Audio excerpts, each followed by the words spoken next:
guys, this is Carol. How are you? The dogs and I are sitting in the car while Casey goes in a doctor's office to get her allergy shot.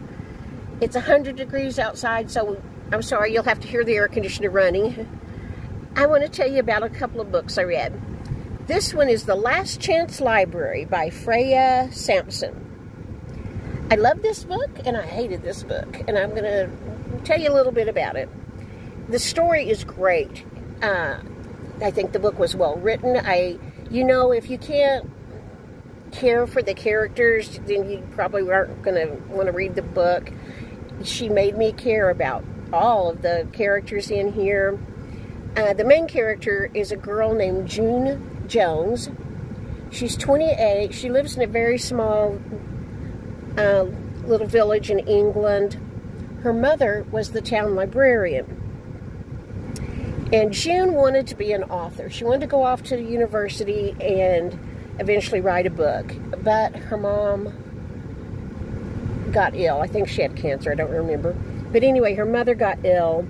So she came home to take care of her mother and took care of her the last 2 years of her mom's life. Then when her mom died, June got a job as a library assistant in the library that her mother had run. And she stays there in this little village. All she does is work, read, and that's it. Hey, this was the story of my life. Except I had 4 kids to take care of. Anyway, June is really shy, pulled herself into a shell. She does her job, goes home, reads to escape the world, which I have done all my life. Was my escapism, was to read books from the time I learned to read. And so I really identified with June. Then there were other characters that I really became sort of attached to. The story is that the powers that be are going to close 6 libraries in their part of the world. Hers will be one of them. They've had budget cuts, and which is true most often in towns. The library is the first thing to get cut, library budgets. Well, anyway, that's what's happening. They have been threatened with closure. Somebody's doing a study, and then they'll make the decision which of the 6 libraries to close, and most likely all of them. And so she and a group of her patrons decide to save the library. They hold protest. They hold a sit-in where they occupy the library, and they're not going to leave until they get their way. There was one really funny part. The new library director, her daughter's getting married, and she found out that at the wedding shower, which there they call it a hen-do, H-E-N-D-O. That's what they call a wedding shower. She heard that someone had hired a stripper to come to her daughter's hen-do, and that was not going to work, and so she insisted June go to the shower, even though she did not want to. She wasn't friends with these people, and somehow June was to stop the stripper from making an appearance, which she did in a very comical way. So you'll have to read the book about that. I loved this book. The characters were great. Oh, sorry, the dogs are bark. Hang on. Okay, I've got the dogs quiet. They bark at anything that moves. They've saved me from a million plastic grocery bags that have blown by. Well, anyway, the reason I did not like this book was because of some language in it. In fact, Casey told me we checked this book out once before and immediately took it back because neither one of us wanted to read it after we saw. I guess I'm a prude. I don't care. I don't allow vulgarity in my life. I don't No one comes in my homes and speaks ugly language. If it's on television, I don't watch it. I don't bring home rated R movies from the library because I'm not going to invite somebody in my home, whether it's a person or a video or usually a book, if they're going to talk ugly. That's just not a part of my life. And I don't want it to be a part of my life, and I'm offended by it when it happens. Although it has never happened that somebody come to my home and said a dirty word. My kids have always known that was not going to happen. Any people that I've ever hung out with don't talk that way. It's not a part of our life. I don't know if it's because we live here in the southwest, south part of the country, considered the Bible Belt, but and I know there's a lot of that language going on, but it's just not a part of my life. And in this book, they use the F word and an S word. That was totally, totally unnecessary. It did not add a thing to this book. It did not. And I will write an email to the author and the publisher. It won't do a bit of good, but there was no need to include vulgarity in this book. And when I first, someone asked me to read this, so that's why I decided to read it, even though Casey told me we had it before and we had returned it because it just wasn't our kind of book. But I was going to read it. And when I saw the first F word, I thought, that's probably the only one in the book. Well, no, it wasn't. I mean, and it wasn't on every page by any means at all, just numerous times. And I just don't like that kind of thing. That's not a part of my life and not gonna be. But I read this book because someone suggested it to me, and the story I really liked. I really liked the story. It was a good book, if you don't mind having those words in your face. Okay, so that's that book. The Last Chance Library by Freya Sampson. Now let me go to the next book. This one is Objects of My Affection by Jill Smolinski, author of The Next Thing on My List. Well, I'm going to get the next thing on my list and read about it. Okay, I'm back home.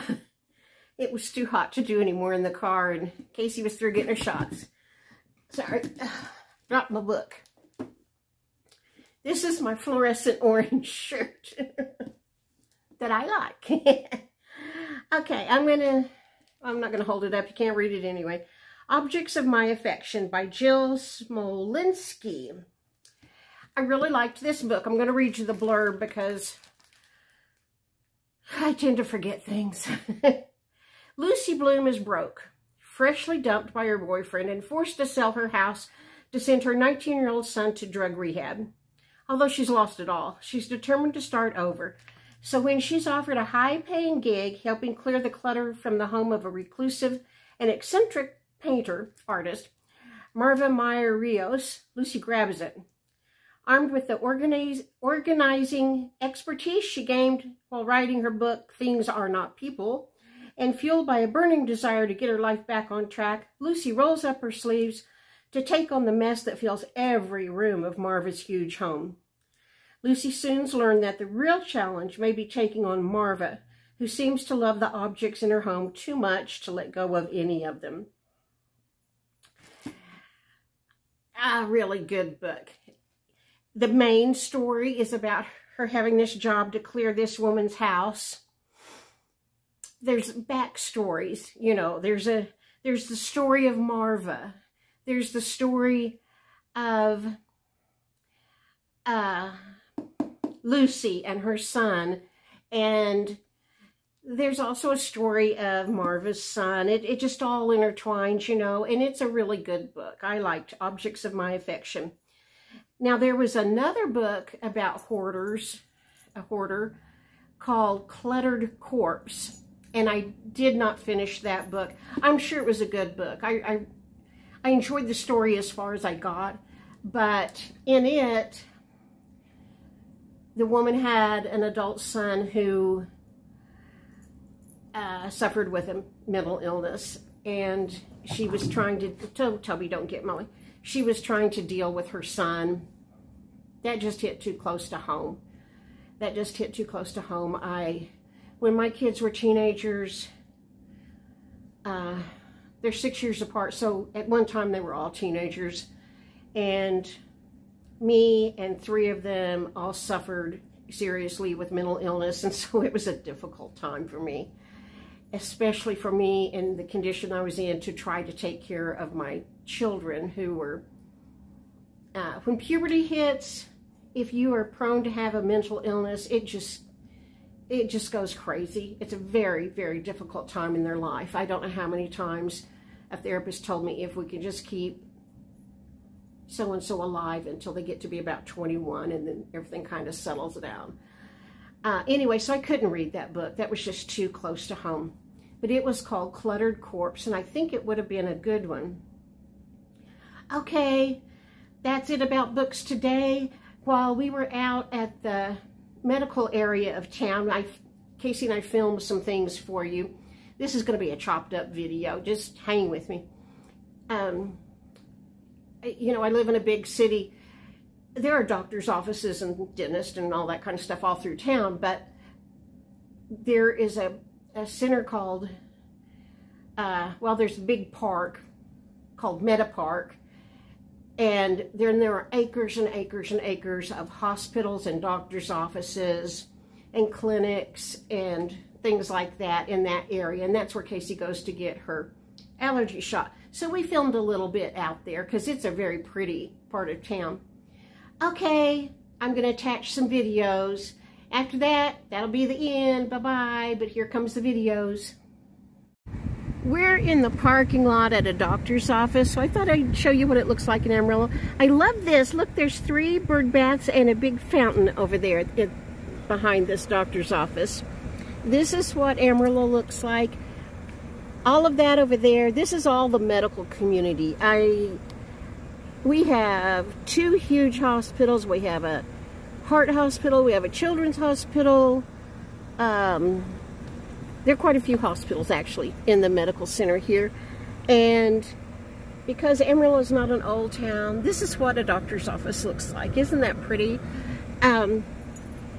Anyway, Casey's going to film while I read you the blurb off this book. So, hang on. This is a doctor's office out in this area. And there's their horse. You know, I've told you that American Quarter Horse Association is here in Amarillo, and so lots of businesses have fiberglass horses painted sort of as their signs or advertisement. This used to be a bed and breakfast. Now it's a business. But when a rancher sued Oprah because she said she'd never eat a hamburger again, and cattle prices coincidentally dropped at the same time he sued Oprah. Well, this was the bed and breakfast where she stayed, and Dr. Phil stayed, and her security team and everything. Dr. Phil wasn't famous then, but he was here to help her win her case. This is Medi Park. It is a man-built pond, and all the trees you see here have been planted. Throughout this video, if you saw a tree, that tree was planted. Trees don't just pop up and grow in Amarillo. And as you look at the doctor's offices, you can see pretty grass. That's sod that has been planted. And then behind it, you can see dry, burnt grass. That's what it looks like where you don't have a water sprinkler system and planted sod. Our landscape is pretty burnt up and dry. Anyway, Meta Park is a beautiful place. There are ducks out there, and me, my kids, my grandkids have spent a good bit of time out here at Meta Park, just walking around. There's a trail that goes all the way around it, and there's a botanical garden and a science museum, a helium monument, It's just a nice place to go to have a picnic or just to walk for exercise. They've added a very nice playground, and so my grandkids love to go out to Meta Park. Well, that's it for today, guys. The next video you will see is me giving Molly a bath because Toby peed right on top of her head. So we'll be bathing a dog in the next video. I'll talk to you guys later. Leave me a comment and tell me something, please. And could I have a thumbs up? I appreciate it so much. All right, bye-bye.